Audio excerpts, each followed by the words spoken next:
Oke, kita akan langsung masuk ke tema dialog hari ini, Vi. Apa yang menjadi headline utama kita nih? Oh, pastinya ya kan diketahui memang putra bungsu Presiden Joko Widodo ini Kaisang Pangarep telah resmi ditetapkan sebagai Ketua Umum Partai Solidaritas Indonesia atau PSI. Surat keputusan tersebut langsung diserahkan oleh Ketua Dewan Pembina Grace Natali di acara Kopdarnas PSI di Jakarta tadi malam.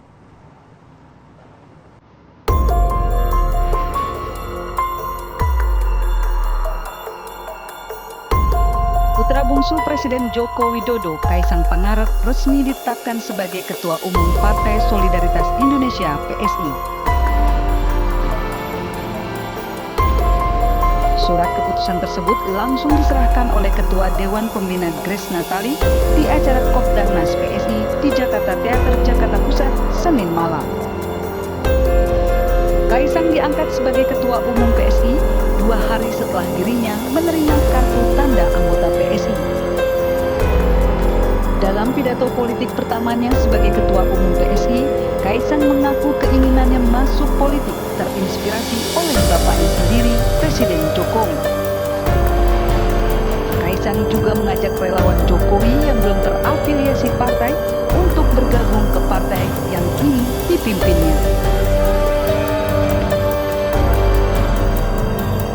Dari Jakarta, tim TV One mengabarkan.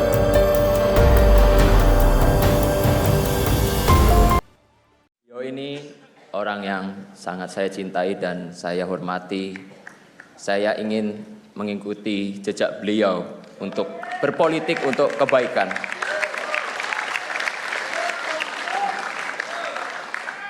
Kepada Bapak, saya ingin menyampaikan izin saya mau menempuh jalan saya, Pak. Dan langsung saja kita bahas tema utama kita pada pagi hari ini. Kita mengundang narasumber yang sudah hadir di studio kita. Ini selamat pagi, Assalamualaikum. Ada Mas Ahmad Khairul Umam, analis politik dari Universitas Paramadina Jakarta. Selamat pagi, apa kabar pagi, Mas? Mas Arif. Dan juga ada Pagi, Mas Mas Ujang Mas Komarudin, Umam. analis politik dari Universitas Al-Azhar Indonesia. Sehat, Kang? Alhamdulillah. Tapi nggak elok rasanya kalau tidak melibatkan dari Partai Solidaritas Indonesia juga ya. Betul. Ada siapa berarti? Sudah ada Mas Andri Budiman, Waketum DPP PSI. Selamat pagi, Bro Andri. Bro Andi, wah, selamat pagi. Apa kabar? Bro Andi. Arif, terima kasih. Halo. Terima kasih waktunya. Nampaknya ini pertanyaan pertama harus ditujukan ke Bro Andi dulu, nih ya. ya. Ini kenapa akhirnya publik juga baru dikejutkan dengan Kaisang masuk ke PSI. Baru 2 hari. Baru 2 hari sudah jadi ketum. Berarti memang kadang-kadang kita mendengarkan pernyataan atau diskusi di warung kopi gitu nih, kayaknya Kaisang bakal jadi ketum nih. Ternyata bener nih. Gimana ceritanya nih, Bro Andi?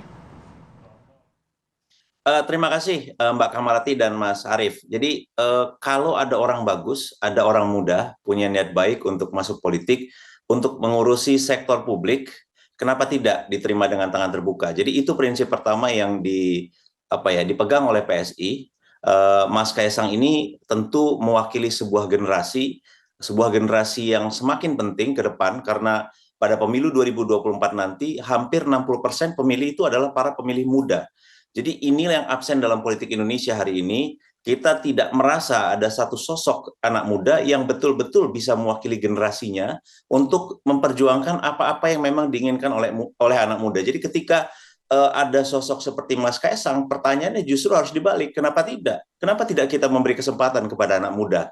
Dulu juga ketika Mas Gibran dicalonkan menjadi wali kota Solo, dalam hal ini kita ingin mengingatkan kembali ketika Mas Gibran dulu atau PSI adalah partai pertama yang mencalonkan Mas Gibran menjadi calon wali kota Solo, yang mengusulkan pencalonan Mas Gibran. Kita memang tidak pernah kehilangan kepercayaan kepada anak muda. Kita percaya sebetulnya kalau anak muda diberi kesempatan, mereka akan mampu. Mas Gibran contohnya. Beliau sekarang memimpin Solo dengan cara yang keren. Kotanya maju, kemudian sikap beliau dalam menjaga integritas, kemudian juga menjaga persatuan, berdiri di atas semua kelompok dan golongan, melawan kelompok intoleransi dan lain sebagainya. Itu adalah value yang sangat mengagumkan. Dan kita melihat pandangan, visi, dan integritas yang sama juga dimiliki oleh Mas Kaisang. Karena itu tanpa ragu kami merasa bahwa ini adalah sebuah pilihan yang tepat. Ini adalah sebuah pilihan yang mewakili sebuah generasi baru di dalam politik Indonesia. Ya Mas, tapi ini sistem karir di PSI ini jadi dipertanyakan. Dalam arti baru 2 hari sudah dipilih menjadi ketua umum, publik mungkin kader PSI sendiri belum juga melihat prestasi Mas Kaisang dalam politik nih Mas Andi. Loh, ini pertanyaan yang sama juga dulu diajukan ketika Mas Gibran dicalonkan menjadi wali kota Solo loh. Jadi orang dulu bertanya juga apa prestasinya, apa kehebatannya. Tapi ketika diberi kesempatan, anak muda ini akan selalu bisa membuktikan diri. Mengenai kaderisasi dan lain sebagainya, ini bisa sesuatu yang menjadi bahan perdebatan, sesuatu yang debatable.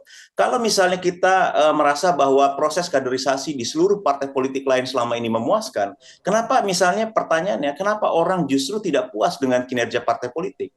Apa yang salah? Kenapa orang tidak puas dengan hasil kaderisasi? Jadi kan ini pertanyaannya sama. Kalau misalnya kenapa di PSI baru jadi anggota bisa jadi ketua, apakah tidak ada kaderisasi? Pertanyaannya saya balik. Kalau misalnya kita puas dengan proses apa yang disebutkan proses kaderisasi sehingga menghasilkan para pemimpin politik di partai-partai yang ada saat ini, kenapa publik justru merasa bahwa partai politik adalah institusi yang paling tidak bisa dipercaya? Jadi ini mungkin sebuah cara baru. Kami menempuh satu cara baru yang mungkin tidak biasa dan kami percaya ini akan bisa mengatasi kebuntuan politik. Jangan-jangan selama ini apa yang disebut sebagai kaderisasi politik itu justru menghambat orang-orang seperti Mas Kaisang, anak-anak muda yang hebat ini untuk menduduki jabatan-jabatan penting di dalam partai politik. Justru ini memperlihatkan bahwa PSI adalah sebuah partai terbuka yang memberi kesempatan, memberi kepercayaan kepada anak-anak muda untuk terjun untuk menduduki posisi-posisi penting, bukan sekedar posisi yang untuk mempermanis kesan seolah-olah partai ini mewakili atau diwakili oleh anak muda.